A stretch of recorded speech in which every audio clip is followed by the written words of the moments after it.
o motivo pelo qual eu falo um pouquinho de Portunhol é porque eu estava nessa faculdade exatamente fazem 7 anos.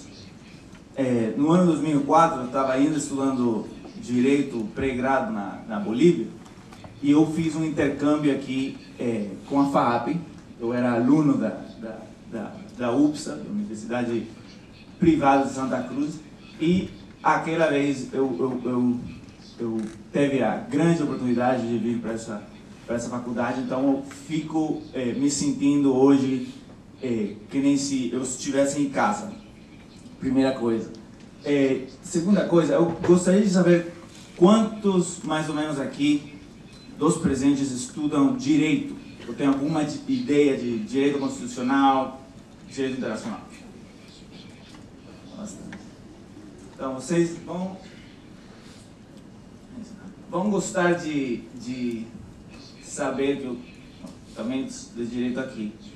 E faz 7 anos eu assisti para um evento como esse sobre democracia e liberdade. Não lembro quais eram as organizações que organizavam, mas eu me lembro dos palestrantes. E tinha 2 principais palestrantes da América Latina. Um era um escritor, tinha um escritor, tinha um periodista, um jornalista venezuelano, de Venezuela, e tinha também, por outro lado, um político mexicano. E quem falava da realidade e do problema da democracia e dos direitos humanos nesses países.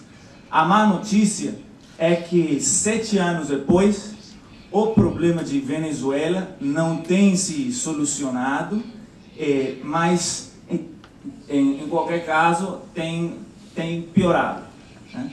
E entre as coisas que eu vou falar hoje, eu vou mencionar o caso da Venezuela. Não é o caso do México, onde o problema de direitos humanos, de algum jeito, pode-se dizer que tem piorado por causa da luta contra as drogas, da guerra contra as drogas, mas o problema geral da falta de alternância no poder por causa de quase 7 décadas de governo do partido PRI, esse problema tem se solucionado. Já tem vindo 2 ou 3 governos diferentes que não são do PRI. Então tem se consolidado a alternância democrática entre os partidos mexicanos. Um segundinho.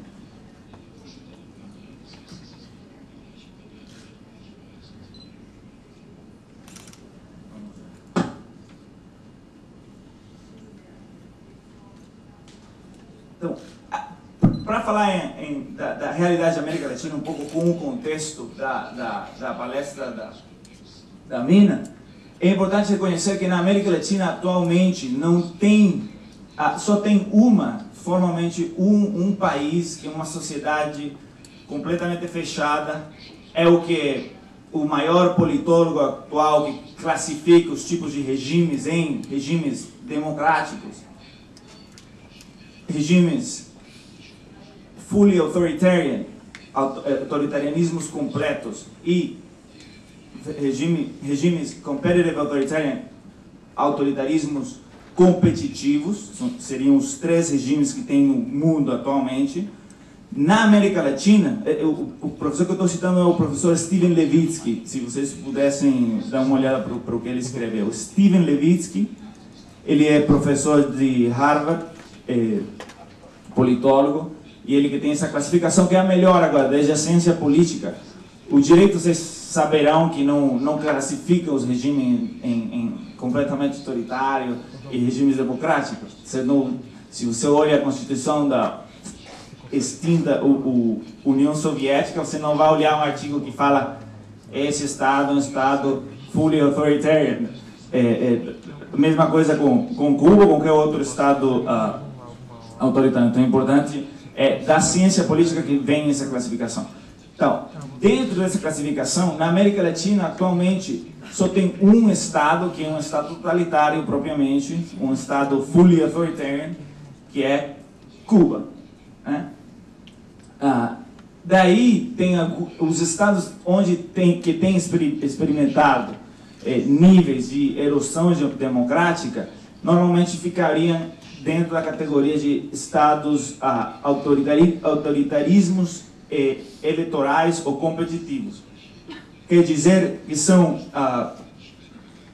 regimes onde a competência não é igual para aceder ao poder, mas onde a oposição ainda tem oportunidade de conseguir o poder. Ainda na Venezuela, por exemplo, que é o estado mais cerca entre os autoritarismos competitivos de virar um regime completamente autoritário, ainda na Venezuela, por exemplo, a oposição tem uma oportunidade de ganhar as eleições. Isso que eles vão tentar no ano que vem.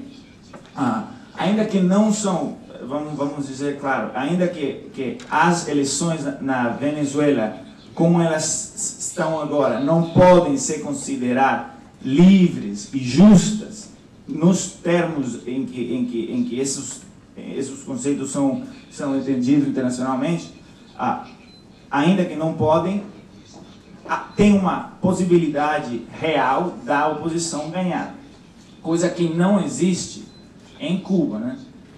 Em Cuba, pouca oposição que tem, uma posição ilegal, uma posição que vai na cadeia cada que sai na rua para protestar.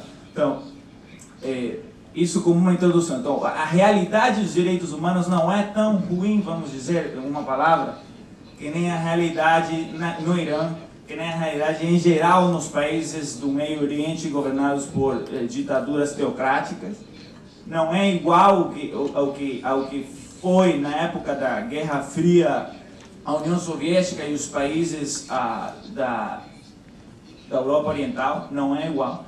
É uma situação menos pior, vamos dizer assim. Mas é uma situação onde também a democracia experimenta, como vamos ver agora, experimenta erosão. Então, sempre que eu sou convidado para dar uma palestra, eu trato de falar sobre o título da palestra, o título do painel no qual eu vou falar. E o título desse painel é Democracia, Liberdade e Direitos Humanos. Então, vamos tentar explorar esses conceitos nessa breve apresentação. Então, o que é... Eu lembro quando eu estava estudando direito, essa era uma coisa que não entendia. O que é a democracia quando você conhece regimes como o regime que é considerado por todas as organizações que monitoreiam essa situação, que é considerado o regime mais antidemocrático, a sociedade mais fechada, muito mais fechada ainda que a sociedade iraní ou qualquer outra sociedade totalitária, que é o Coreia do Norte. Mas o nome oficial do Coreia do Norte é República Democrática... muito engraçado. República Democrática Popular da Coreia. Eu me lembro, eu estava estudando, eu olhava essas coisas. O Pinochet, numa entrevista que ele deu nos anos 70, quando eu estava no governo, ele falava que a democracia autoritária não é ditadura, senão que é uma democracia, né? Só que é autoritária, que precisa ser autoritária. Esse era o seu conceito de democracia, e então para ele o Chile daquela época era um Chile democrático. Aí o presidente do Equador tem a seguinte coisa para falar do regime da Revolução Cubana. Ele fala, Cuba tem a sua forma de democracia, não é uma democracia liberal, que nem vocês têm lá na Europa, no Brasil, no estilo ocidental. Mas Cuba tem eleições, ele fala, tem participação popular, tem organizações sociais. Pergunta isso para todos os dissidentes que não podem nem acessar a internet para enviar a sua informação para o blog, mas o presidente do Equador fala abertamente que em Cuba tem democracia. Algo similar aconteceu com a Alemanha Oriental, cujo nome era República Democrática Alemã. Eu não sei se vocês já ouviram, se vocês veem, esse é um filme que ganhou os Oscars, faz os prêmios da Academia, faz uns 2 anos, ou 3 anos, algo assim, que refleja a vida nessa sociedade policíaca fechada de Alemanha Oriental, a vida que tinha um escritor. Então, mas essa que era quando se você ia para a escola na época da Guerra Fria e perguntava, então tem 2 Alemanhas, uma vocês estão me falando que é totalitária, que é comunista, e a outra vocês estão me falando que é uma sociedade livre, aberta. Qual que são o nome delas? E se eles falassem para você, a sociedade fechada, totalitária é a sociedade se chama República Democrática Alemã. Então não ajuda a entender exatamente o que significa democracia. Algo similar ocorreu nos anos 90 na América Latina. Um outro exemplo de regime antidemocrático foi o caso do governo do Fujimori, que fechou o Congresso, reorganizou completamente o poder judiciário e que claramente constituiu uma forma de não democracia, um regime antidemocrático do tipo que eu já falei, o autoritarismo competitivo. O que a gente faz na Human Rights Organization, na Human Rights Foundation, que é a organização com a que eu trabalho? A gente utiliza, eu sou o diretor jurídico da organização, eu faço as questões de direito internacional. Então, o que a gente faz é utiliza os instrumentos internacionais, tanto em matéria de democracia como em direitos humanos, para atingir os objetivos da vigência da democracia e dos direitos humanos e colocar e medir os estados dentro desses parâmetros, desses standards. Então a gente utiliza, por exemplo, o standard da Carta Democrática Interamericana, um documento que foi assinado já faz 10 anos, o 11 de setembro desse ano vão ser 10 anos desde que se assinou esse documento. Quando foi assinado, o Colin Powell, o ministro de Relações Exteriores dos Estados Unidos, ele estava em Peru assinando esse documento quando ocorreram os ataques no World Trade Center. Mesmo dia eles assinaram esse documento. Esse documento estabelece uma definição específica de democracia. Democracia é direitos humanos. Democracia é acesso ao poder de maneira democrática, quer dizer, através de eleições periódicas, livres, justas. Democracia é um regime pluralista de partidos e implica a independência dos poderes públicos. Se você utilizar essa definição, então você vai ver que todos os estados que a gente já viu, a Alemanha Oriental, o Chile, não só o Chile do Pinochet, mas também o Chile do Allende, que já tinha violado a Constituição bastante, tinha desobedecido ordens do Poder Judiciário. Todos esses regimes, ainda que sejam democraticamente eleitos, são considerados antidemocráticos, conforme a Carta Democrática Interamericana. Porque eu não vou ter muito tempo agora nessa parte, daí vamos ter a fase de perguntas e respostas, aí eu vou aprofundizar. Eu vou passar rápido para dizer que, por exemplo, nós pesquisamos esse tema e chegamos à conclusão que tem 3 situações específicas que fazem um Estado antidemocrático. O primeiro, golpe de Estado, que é o clássico, nos anos 90, a OEA já acordou castigar o golpe de Estado. Daí tem situações similares como o autogolpe, o semigolpe, e tem muito, especialmente, e aplicável hoje, a erosão da democracia como uma causa de expulsão da OEA, uma causa para suspender da OEA, de qualquer participação da OEA, um Estado antidemocrático. Então a gente identificou 13 parâmetros específicos que implicam erosão democrática.